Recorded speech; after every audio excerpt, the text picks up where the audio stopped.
Welcome to Minority Trip Report. MTR is a podcast spotlighting stories of personal transformation and underrepresented leaders in mental health, psychedelics, and consciousness. I'm your host, Raj Siraj. If you're learning from or enjoying Minority Trip Report, please subscribe to MTR on YouTube at Minority Trip Report and follow us on Instagram at Minority Trip. Thank you and enjoy the episode. Today, my guest is Briere, who is the founder and CEO of the psychedelic wellness company Tandava Retreats, as well as the co-founder of the F.I.V.E DMT education and training platform, F.I.V.E. Joel has been a leader in the modern psychedelic movement, specifically in the realm of F.I.V.E DMT, and has spent years helping to create safe and effective protocols around this molecule.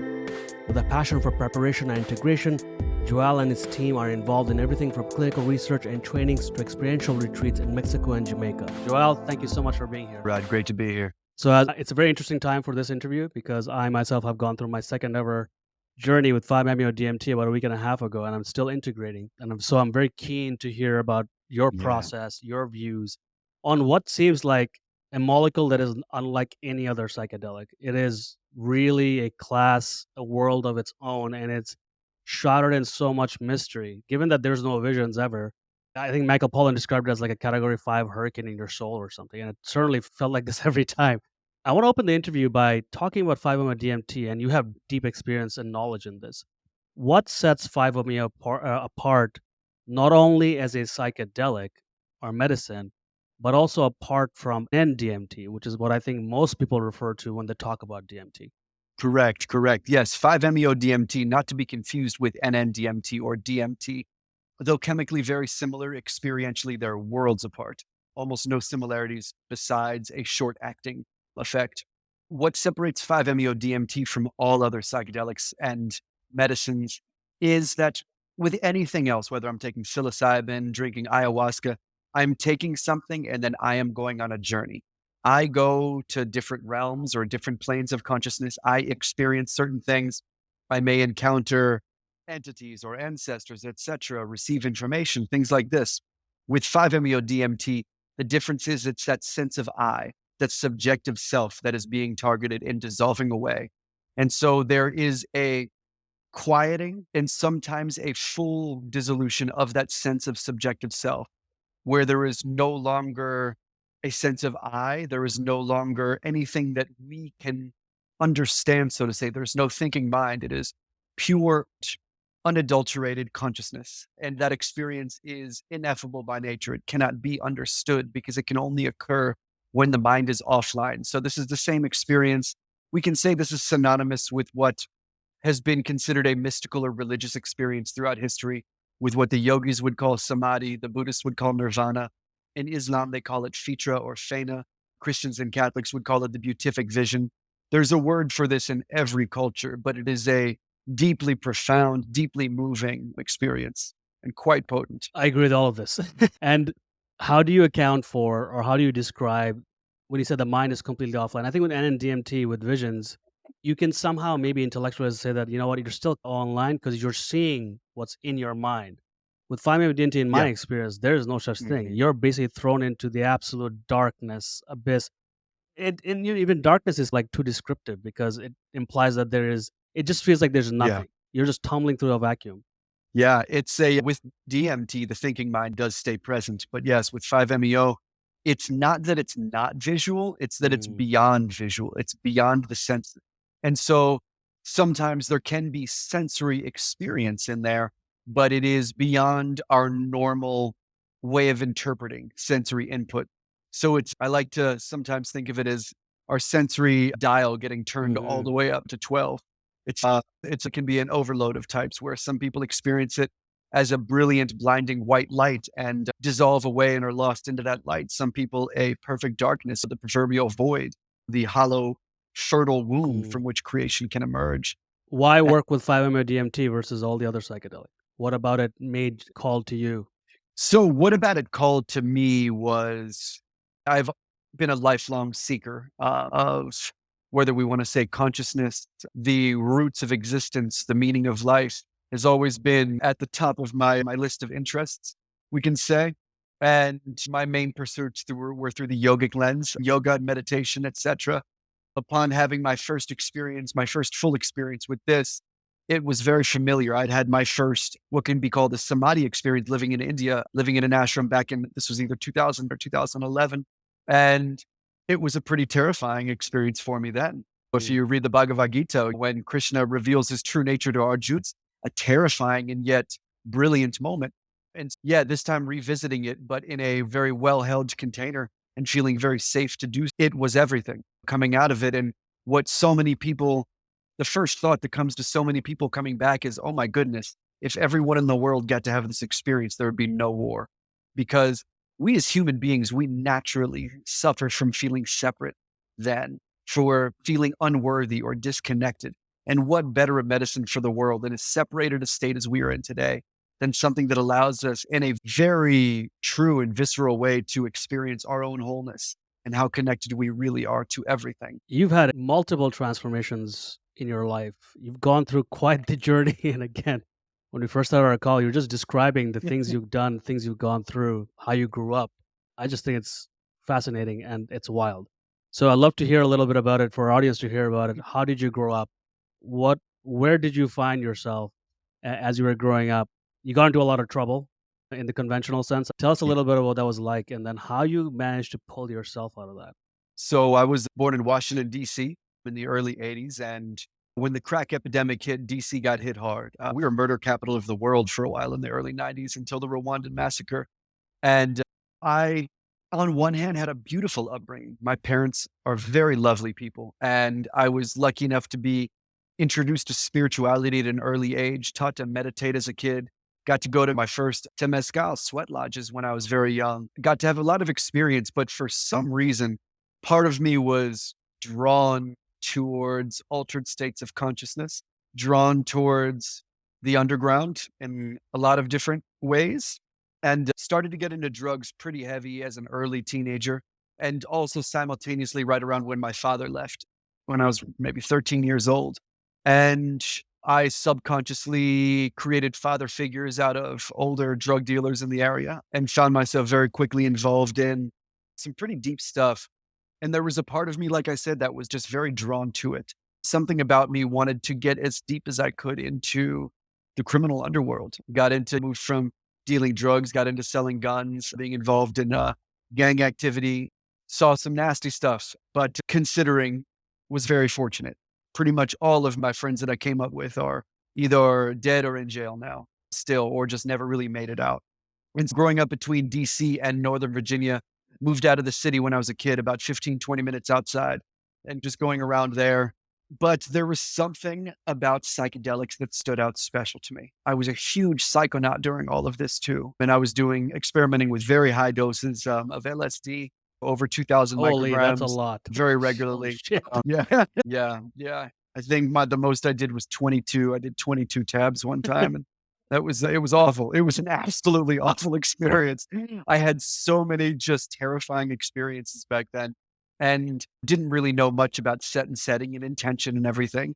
I had some of Timothy Leary's books and Huxley's books and stuff, but I don't know if I had the maturity yet to really approach these substances with respect and reverence. So had some, back then we called them bad trips. Now we can call them challenging experiences. But in a sense, my life was in shambles at that time. I was in and out of jail, was just everything was falling apart. And I was riddled with addiction. I went through addiction with heroin, crack, and And crystal how meth. old were you at this time? And that I got out of everything 20, pretty much. So this was all between like 13 Wow, and 20. crazy. Yeah. And I'm 40 now to give everyone reference. Now, I'm going to speculate that I think sometimes when you work with psychedelic, I don't know if this sense started at that age or not, but I think there's something about psychedelic that makes you go inwards and find authority inwards rather than externally, right? When did things start to Yeah. shift for you? They're like, okay, maybe this is not helping me, or I need to do something else. Things started to shift for me. I became acutely aware of how over everything I was, all aspects of my life towards leading up to my last arrest. I was just over, I think this is maybe 2002, was over everything. I was so resentful at the fact that I was dependent on substances. I was resentful of everyone around me, everyone in the communities I was finding myself in. And I got clean in jail. The last time I was in jail, went cold turkey. It was absolutely awful. There's no worse place than to go through withdrawals. And when I came out, I ended up going on to methadone Mm, actually in jail a few months in because heroin was actually pretty widely available in there. And I moved out of the city after I got out and completely got out of the lifestyle, but I was miserable for a couple of mm, years. I put on a bunch of weight and was just angry. And then it was a shifting that happened very suddenly where I reread a book that my dad had given me a while ago, years and years prior, Dan Millman's Way of the Peaceful Warrior. This time it just hit me like a ton of bricks. And somehow that was the inspiration to take ownership of my life. I lost 60 pounds in 6 months, completely shifted who I was hanging out with, how I was spending my time, began exercising, shifting the way I was eating, exited a very unhealthy relationship, and then found myself in a relationship with a young lady who had never been in the mix. And I'd never been in a relationship with any girl who hadn't either been really into drugs or the party scene or anything like that. And she was the first one to drag me kicking and screaming to my first yoga class. And that was where everything started to shift. That's where everything started to shift. And so that's really where I found my initial heal, like the great bulk of my initial healing and addressing the wounds that I had been experiencing, why I put myself into self-destructive patterns, all of that. And then was reintroduced to medicines around 2007 by two of my teachers when I was living in the Caribbean in the Virgin Islands. So right when I started to go through this whole kind of healing, I ended up leaving the States and moved to the Caribbean. And that was really the incubator that allowed me to completely shift the way I engaged with life. Way. I have not read The Way of the Peaceful Warrior. Can you talk a little bit about maybe an excerpt or a lesson or something that really stands out from the book? It's really around discipline and self-control and a spiritual path to maintain awareness in the present moment and to be fully present for every gift this life has to give. So it's supposedly a true story, takes place as a young man's going to college. He was a gymnast, Olympic gymnast, and ended up getting a bad injury and met a random mentor who seemed to be a bit of a mystic. And the whole book is really around him stepping into deeper ownership of self. Beautiful. Definitely gonna check it out. And then Right. what about Yeah. yoga? You said that it helped you identify your own patterns and why you basically did things that hurt you. Yeah. I would say it was yoga and psychedelics that allowed those insights, but it was yoga that began to make a way to be able to access those insights. As I began to find a dedicated practice, I began to find myself far more in the present, feeling fully in ownership of my life, was able to consciously Mm, make decisions and begin to really shift and adjust what patterning was automatic and default. And so then when I began to reapproach medicines and psychedelics, those moments that it was before where it would be felt like it was moving towards a quote unquote bad trip where things would start to get uncomfortable. I now had a geography or a bit of a backbone to be able to lean into that uncomfortableness, knowing that it's safe to open mm, up and get mm. to know that uncomfortable aspect, see what was there. And that's where I really started to see things clicking into place, getting to understand, oh, okay, there's these patterns. This happened because my father leaving at this time, etc., and just tracing back and back.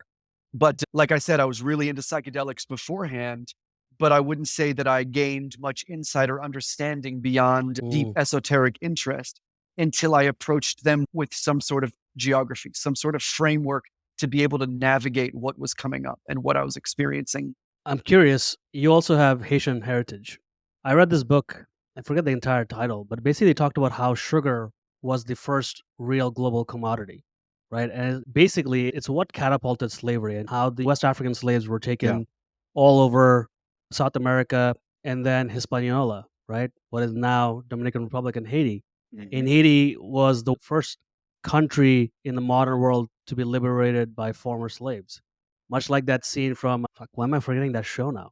I can't believe I'm forgetting it. What's the other show that's not Lord of the Rings? Game of Thrones. Fuck. Okay, scene Game of where Thrones, yeah.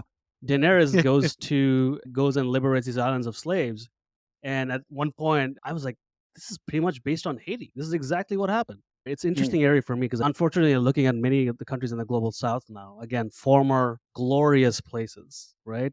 So rich in Yeah. culture Yeah. and heritage, and then because of slavery and extraction, look where it is. Anyway, I'm digressing. But the point I wanted to make is that it's a region that's very interesting to me.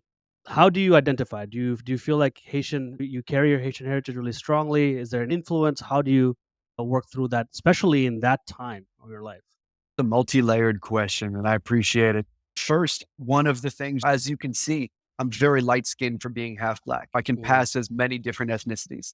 And so being biracial, but not necessarily looking it or being able to be recognized as part of my own community has always had its difficulties. But my grandfather was the mhm, national poet of Haiti. He was one of the most respected poets of Haiti. He was involved in getting America out of Haiti. He was a very prominent figure in really, he was a leader in Black thought. He was a leader in both politics and emotion. He had a beautiful way of conveying deep emotion, but had a very strong political presence. He was the ambassador for, I believe it was it Venezuela or Argentina. Completely forgot. Where he was an ambassador for Haiti there. My dad grew up with him. He would go missing all the time and they wouldn't know if he'd been arrested, if what was going on. He was a major target of Duvalier, aka Papa Doc, who was a mhm, pretty wild dictator back then. And my father and his brothers, they grew up with the Tontamakuts, what was called the ghost soldiers or thugs that were given badges. They would kick in the door. My dad had a gun in his mouth for the mhm, first time when he was 4. And so they fled Haiti when he was 12. They put out, I think Duvalier gave the word to kill my grandfather. When they sent some assassins out, they got my father's cousin. They almost got my uncle. He literally got away because he was able to get out of his jacket when they had the sleeve. They escaped and went to Jamaica. They were in Jamaica, and Duvalier heard they were there and sent assassins there. And so then they went to Senegal.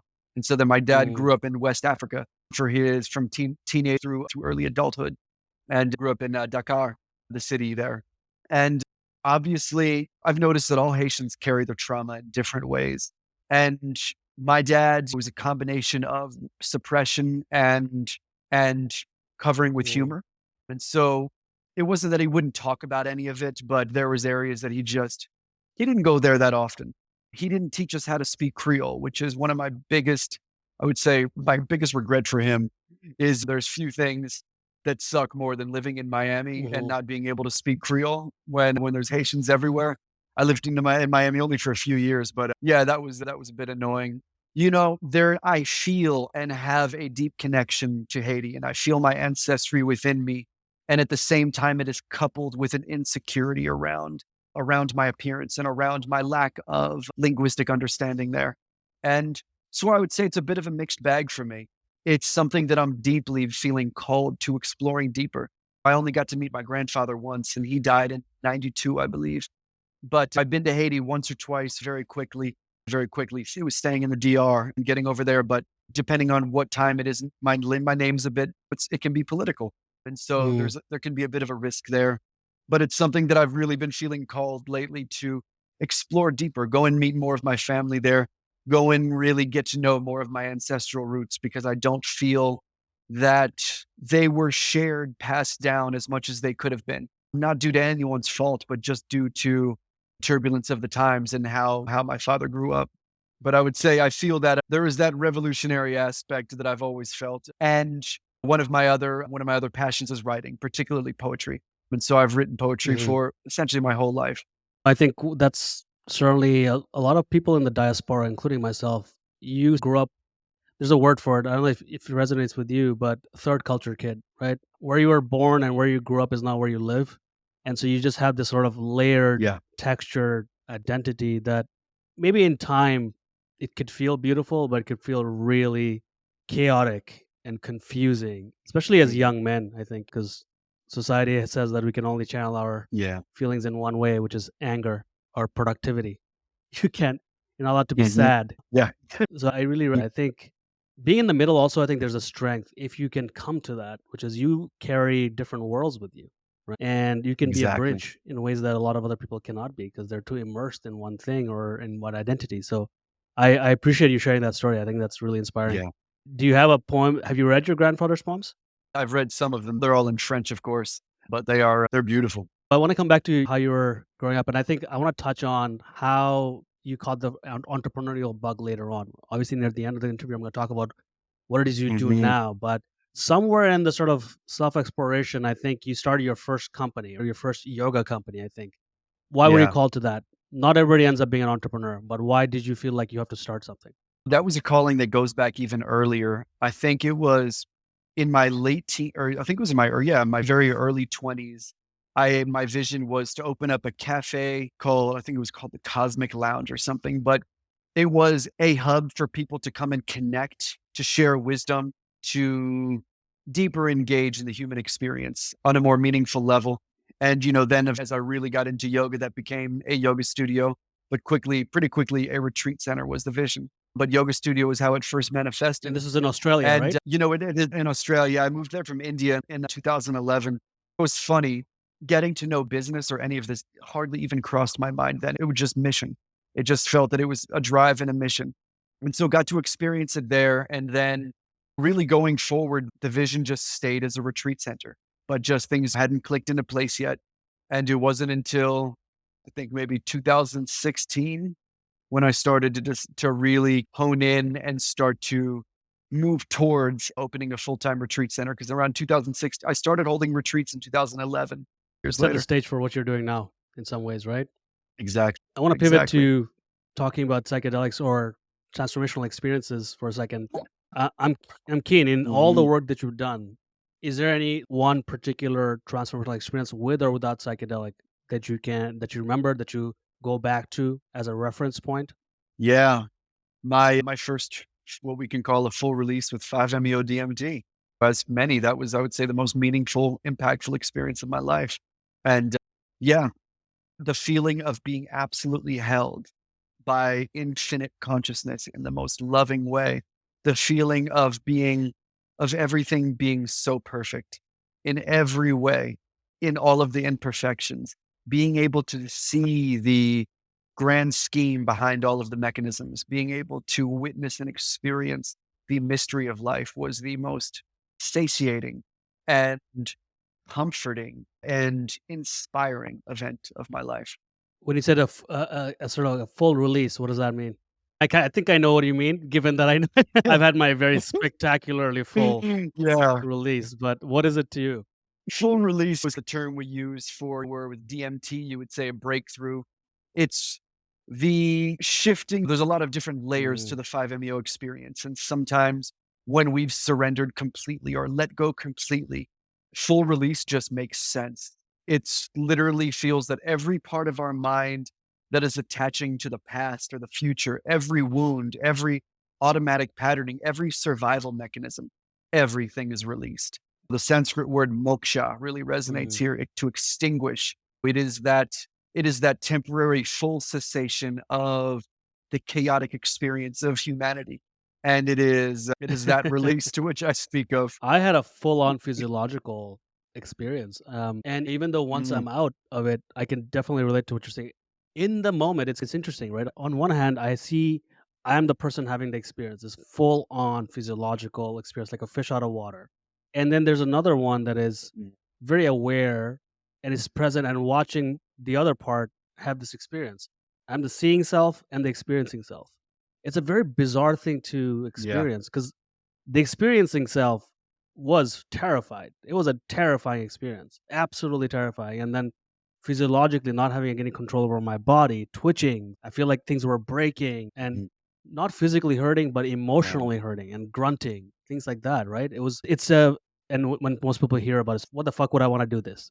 I'm like, but I'm like, it showed me for the first time that pain and suffering is not something that you can intellectualize. It can just be deeply ingrained in your Mm, body and you have to expunge it. It's like an exorcism in a way, right? With yeah. mushrooms and other medicines, you can somehow you can talk through it. You can have visions and then you could tie back to what you may have experienced or what you may be holding in.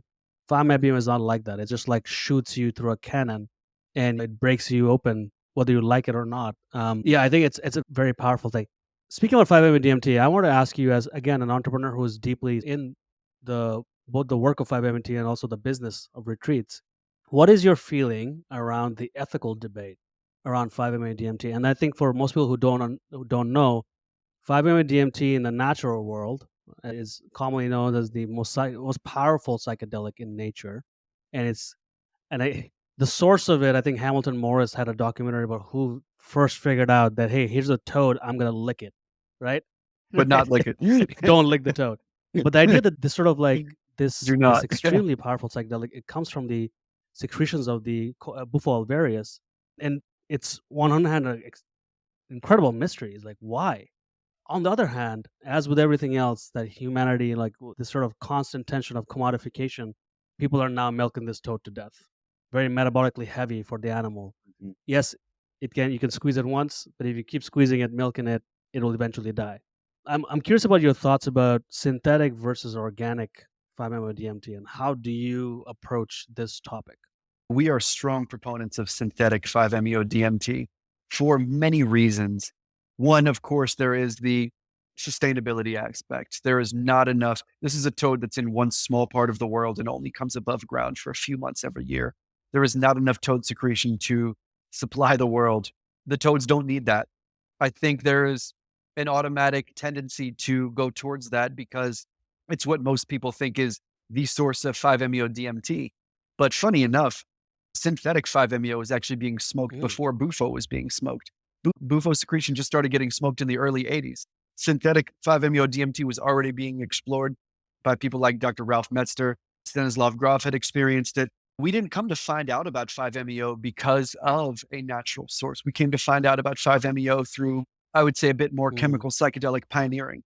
And so it was through a toxicology report on an amphibian, on a group of amphibian bones, where the late Ken Nelson recognized that there was 5-MeO-DMT in this one toad. And so already knowing what 5-MeO was, that's how we knew what to do. 5-MeO, synthetic 5-MeO is safer to use, more effective on all levels. With the bufo secretion, there's, I think, about 12 additional alkaloids. They're in way too small amounts to have an effect on the experience, but they do Mm. affect the safety profile. So there is a much greater risk to the heart with bufo secretion. There is also the lack of dosage specificity. There may be 10% 5-MeO in this one sample. There may be up to 30% in this one sample. And we have no idea. This one piece of bufo that I'm serving John here with, if I give another piece from the same batch to Jane, this may have double the amount that I've given John. So 5-MeO is something that you do want specificity with. And so we really highly encourage people to work with synthetic. And then there is the other hand where we've been getting to watch in real time new practices being formed and integrated into indigenous communities in the Sonoran Desert. So the Seri tribe and the Yaqui tribe, certain parts they've been able to or begun to integrate this medicine into their tribal traditions and customs. And this is a very beautiful thing. And I think bufo secretion definitely has a place in Sonora, in the desert. I really feel that it should be kept there. I really feel that it should not be taken out of the desert. The main issue is people are mailing it all over the place and over extracting. But yeah, it's a tough one. There's a very fierce debate, but I don't think the answer is no bufo at all. I just think bufo should be the right of the indigenous caretakers, and best practices, which have already been written up and introduced at the World Bufo Agrarius Congress back in 2019, provided best practices for toad handling are observed, kept Much like peyote, right? It's not intertribal. about it should be preserved for people who have a ritualistic and a pedigree and an entire lineage Yeah, generationally used. yeah. Thank you for that. What about this other part of the conversation, which Mhm. is that the toad secretion has spirit versus the synthetic? And I think this is talks to the larger suspicion around anything that is synthetic nowadays. But how do you approach that conversation, particularly Yeah. from participants or other facilitators? I think that's trying to use our little human minds into complex, ineffable matters. If it was the spirit of the toad, then people wouldn't have been using 5-MeO-DMT beforehand. It was known as something that brought a vastly mystical Hmm. experience before anyone knew that there was a toad involved. 5-MeO-DMT is also not restricted to being found in the toad. It's found in numerous plants in nature. It's also found within the human body. It is produced by many different animals or mammals. I think it's a case of the finger pointing at the sun rather than looking at the sun itself. I think the toad is Hmm. just a carrier, a messenger of carries that particular alkaloid. But I think it is the alkaloid itself that gives this experience. If you took 5-MeO-DMT out of the toad secretion, you're not going to feel anything. It's going to be a completely different experience. So I think if we're looking at spirit, what we can consider spirit, I've come to feel or believe that spirit is all pervasive consciousness, that it is in everything, that there is nothing in this world that is void of spirit. And so I think our human minds end up creating dogmatic systems and spiritual hierarchy and these concepts. And I think that's what's responsible for the assumption that the toad secretion must be more effective because it's coming from natural sources. Agree with you. I think the veneration of the toad versus synthetic is more about our suspicion of big pharma and pharmaceuticals and synthetics and relationship to drugs in general, Yeah. rather than some of the magnificence of naturally derived 5-MeO DMT. I'm gonna Yeah. pivot again to the last part of the interview, which I want to come back to, given your entrepreneurial bent from early age. You Mm. are an accidental entrepreneur in some ways. Yeah, like to your point, it was about the mission. It wasn't about starting a company per se. This sort Yeah. of Tandava Mhm. came up during the pandemic, I believe. Right? This idea. How did you learn? What is learned entrepreneurship to you, and why a retreat, Mm. particularly in the middle of a pandemic? Or maybe that is the reason why you were inspired, because people were separated and they wanted somewhere to go, experience the medicine. Tell us about Tandava Retreats and the genesis story. So Tandava actually has its roots for years, but in years before the pandemic. I was hosting 5-MeO retreats in Jamaica from around 2016, I believe. And starting 2018, started moving them here to Tepoztlan. And right around then started really becoming interested in opening a center down here. And I started putting together a little business model and reaching out to the very few people I know that may be connected to investors, and had some things set up finally around early 2020, and to where some people were going to come down and check out the area. And then the pandemic hit. And that's probably the best thing that could have happened for my business ever, because the business model that I had drawn up was absolutely absurd. It didn't make any sense. It showed a clear lack of any business understanding. So the pandemic hit, and it gave me the opportunity to step back and to get to learn business. So during that time, I reached out to the few people I knew who seemed to understand business or were in business or new investors, and just started picking their brains and asking questions. I started reading everything I could, every book I could around startups and around entrepreneurship. The people that I was asking questions to started introducing me to other people. So I would pick their brains. They would introduce me to more people. I started stalking people relentlessly on LinkedIn, a lot of people, and just asking questions and just getting to understand the landscape. And that's what really helped. And then I was lucky enough to have Ari and Hmm. Richard, the guys from the Conscious Fund. I very naively, I think they were the first VC group that I pitched in 2020 for our seed round. And when I look at our seed round, what it first was, it was very cutely naive that I was pitching larger VCs and stuff like that. When it was that round was definitely an angel round only. I just didn't know it yet. But I pitched them as the first people I pitched, but I think they showed mercy on me and just started giving me some good feedback and started coaching me unofficially for a while, and then came on as our advisors maybe about a year later. And they've been amazing mentors for me, along with a few other notable people in the psychedelic business space, to really help me to cut my teeth a bit, to understand the bits of naive fallacy that I had around the business, to get to understand what it was actually going to take to create an operational business that could grow, that could scale, what it was going to take to put something together that is investable, that could take on investor money. And starting that hero's journey was, I'd say this has been as deep as a ride as any medicine experience I've ever had. Few things have ever triggered the deepest insecurities and the deepest parts of my psyche like this. I found it deeply exciting and terrifying all at the same time, but I love it. It's like real world Hmm. magic. It's taking something that just exists in the mind or in the ethers and creating real world systems out of it, creating something that becomes its own thing. That's deeply appealing to me. And luckily, we were already very perfectly suited when the psychedelic renaissance kicked up. We already had a reputation in the underground. We already had a reputation as a 5-MeO retreat. And so got to ride a little bit of a wave into it. And since then, it's just been nonstop growing. It's been nonstop evolving our protocols. Here at the center, this was the first above ground 5-MeO DMT center focused on safe and effective use of this molecule. And it's been amazing getting to evolve and grow how we work, getting to work with so many different types of cases, so many different types of people. And what it's really been amazing to do is at first giving us anecdotal data, and now we're collecting real world evidence, real HIPAA compliant data that can really Hmm. show the safety and the efficacy of this molecule when used in safe and tested protocols.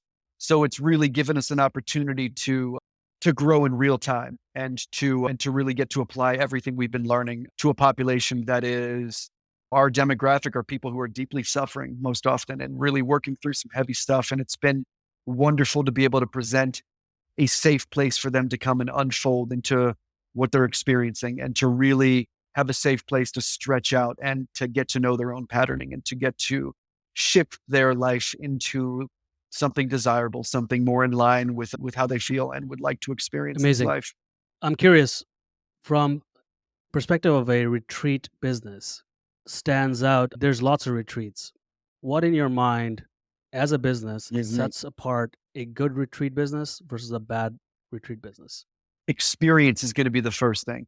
There's been a lot of cases over the past few years of funded individuals who may have had a very impactful experience at a retreat and then Hmm. naturally, oh, I want to do this. And so then they open up a retreat center, but don't know what to look for in facilitators, don't know what to look for in program development, don't know how to support the people that will be coming to them in the right ways. That's one of the biggest issues. So I would say what allows a good retreat center to stand out is it's run by an experienced faculty that has both personal experience and already has experience serving other people. A good balance. I generally like to look for a good balance of mental health professionals and more seasoned veterans of the psychonaut space or the medicine community, we can say. We will always want to make sure there's integration included. I think that's a must for any retreat center. There should be aftercare support provided as an automatic part of the program, not as damage control. Oh, if you need it, this is here. Hmm. Integration is how we make this all make sense. Integration is how we make these changes last, or else they're going to fall away 4 to 6 weeks down the road when those dendrite growth begin to fall away.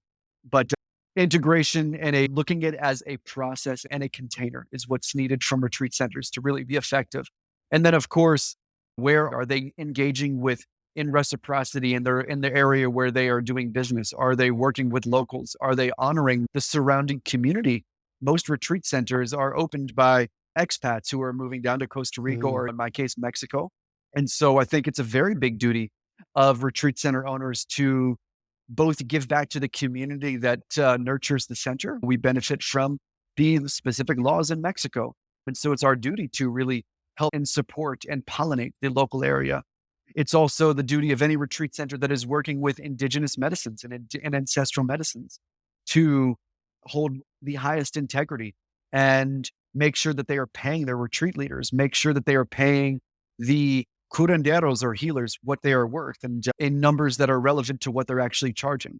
I I love think the those would last be the part main ones. especially because I think it's really important to your point. Now that we can work and live wherever we want, that we have this responsibility to Mhm. be good stewards of the local community and not just go and colonize these little Yeah, enclaves where people don't upscale, don't interact with the local population, the community, particularly around medicine work. And we have to we have to look have a holistic aspect to this, particularly around economic development. I think that's really important. So I appreciate you saying that. Is there anything specific exactly. about 5-MeO Mhm. DMT or specific to the integration around 5-MeO DMT that sets it apart that you focus on? One that it's even more imperative. Integration with 5-MeO-DMT is imperative really to have these effects last because the experience is so far beyond the mind and what it can understand that after the experience, the mind will, whether we know it or not, be running back towards familiar. We be running Mhm. back to the comfort of familiarity. And so those new pathways that we're forming can easily just get dusted over and vanish if we're not actively doing something with them. We, again, rather than looking at it as damage control, this is benefit optimization. And one of the important things with 5-MeO, particularly, and we could say this with anything else too, but integration begins during preparation. Integration begins before the experience itself and setting intention and planning ahead for the integration period. And that's something that we take really serious with our participants. With our retreats, each participant gets assigned their own integration specialist from our team, who they then work with for the next 4 weeks after their stay. And how that's going to look is going to be deeply individual. We have a very individualized approach and a great team of highly skilled integration specialists, some who are mental health professionals, some have more clinical backgrounds and work more with trauma. Some are more working with modern therapeutic modalities, internal family Mm. systems, or Jungian parts work, Hakomi, things like this. And some have more backgrounds serving this particular medicine for 15 years or so under a much more spiritual context. And so that's going to be a bit more relevant to some of our participants who aren't necessarily coming for a healing process. And this is much more of a spiritual initiation. Fantastic. Tell me a little bit about F.I.V.E and the clinical work you're doing. Yeah, yeah. So F.I.V.E, which stands for 5-MeO DMT Information and Vital Education, I co-founded with my partner, Victoria Wushner. And this was at first intended to be just a centralized hub of information and resources and education around this molecule. 5-MeO is a new medicine. There is no indigenous ancestral lineage that we can look to for wisdom here. There was a lot of mistakes being made and not a lot of information on dosage and what this is all about. And so a lot of people have been harmed by their experience due to improper facilitation and due to them not knowing what they were getting themselves into, but not knowing what to look for in a facilitator. So at first, this was just a free platform that had all of the information you could ever need to know about 5-MeO, everything from all published research to different documentaries and videos to all the information about the experience, about the pharmacology, about everything. Full list of contraindications, FAQs, what to look for in a retreat, what to look for in a facilitator, red flags, all that good stuff. And then from there, we did our training program, which we're now in the second cohort now wrapping up, and we are opening. We have the third cohort beginning in January in a few months. And so this was we can say it was the first ever above ground 5-MeO DMT training that was created by Mm. experienced facilitators. There was one more 5-MeO above board training out there that came out, but no one had ever done 5-MeO who made the training. And so we heard some very not so good talk about it and wanted to present a solution because we believe in this molecule. We really believe in this molecule's ability to create significant shift in this world. But that shift isn't going to happen if a biotech company is on phase 2 of their clinical trials and because their clinical staff has been trained in a very haphazard way, they end Mhm. up harming a participant, or a participant has a psychotic break 2 weeks after their experience. That really inhibits the progress that we're going to be able to make here. And so getting out front and center with best practices and a real comprehensive course was our mission there. And so we've got a 9-month, very well-rounded, very involved training with weekly classes, weekly videos that they receive. They're on site here at the Tandava Center for 2 weeks as well. But covers everything from pharmacology and neuroscience to integrating the mystical experience. We brought on over 35 guest teachers for this thing to really make sure that we are bringing in experts to share their wisdom in areas that they've put mastery into, that they've really taken time to hone in their craft, knowing that my knowledge is limited. Victoria's knowledge is limited. The rest of our team's knowledge is limited to certain areas. So we wanted to offer training that covers the full spectrum of what can come up in the 5-MeO experience. And then from there, Mhm. we began into research. We've got an exciting upcoming study in January. We have the University College of London team down here, along with 32 healthy volunteers, to capture the peak 4 to 6 minutes of the 5-MeO experience in a 64-point EEG headset. And so this will be the first proper usable data of its kind around the neurological mechanisms that are occurring in this deep state. That's very exciting for us. We've got some more research studies we're looking at as well for How are early you planning to leverage 2025. this research? Because you are not building a drug discovery pipeline or platform. How is this research going to be used? This research and all the data we draw from it is able to be used as real world evidence that is able to be accepted by the FDA, going to supporting justification, going to support safety and efficacy in our protocols. It all just helps build our case and support our entire IP portfolio. Our entire IP is really built around tried and true protocols that has data to Fantastic. back it up. This is very exciting. Like I said, 5-MeO DMT is a different class of its own. And I think specialized Yeah. expertise, protocols, knowledge, aftercare, as well as thought leadership is really required here. And I really appreciate all the hard work that you guys have put in. My last question to you is from the perspective of both an accidental entrepreneur, a business owner, and a expert on the profile and experience around 5-MeO DMT, what would you recommend to people? What's your advice as somebody who is coming in who wants to experience 5-MeO DMT, but also wants to be an entrepreneur in the psychedelic ecosystem? Ooh. All right. Those would Mhm. be two very different ones. Someone who wants to experience 5-MeO DMT, do research, read into it and look into if this is really something you're feeling called to. I believe it's every human's right to have this experience at least once in their life. It generally will be the most impactful, most meaningful experience we can have. There's a ton of information on the F.I.V.E platform. So check the F.I.V.E platform, look into everything and really make an informed decision. For people looking to get into the psychedelic space, first thing I'm going to say is go slow and just know your role. I think there was a lot of over Mhm. eagerness that came into the psychedelic space in 2019, 2020, and 2021 to where we saw insanely overvalued companies doing IPOs left and right and raising hundreds of millions of dollars based on patents pending or regulations shifting far sooner than is even humanly possible. And therefore, there was a whole lot of Mhm. absolutely hollow business models that did not have the world's interest in mind. The implications behind the psychedelic renaissance go far beyond a good payout for all those involved. We're talking about something that absolutely has the potential to shift the trajectory of this world and of humanity. Something that allows us access to a tool and tools powerful enough to give us more direct access to the psyche than we've ever been allowed, essentially expediting the world's therapeutic needs in exponential ways. And so there's a lot riding on this. Let's not move too quickly. I know with startups, we say move fast and break Yep. things, but it's not going to apply. That's not going to apply to the psychedelic space. We saw what happened. What's the average stock share price down 80 something percent since 2021? Things are seeing a good little bounce up right now. But I think let's do away with the smoke and mirrors. Let's do away with the press releases left and right, advertising nothing, and let's get to the work. I think people looking to get into the psychedelic space, if your background and your community is not already deeply entrenched in the psychedelic world, then team up with people who are. Do not try and do this just as a group of entrepreneurs approaching something from the outside that you may not understand. Work with people who get this stuff.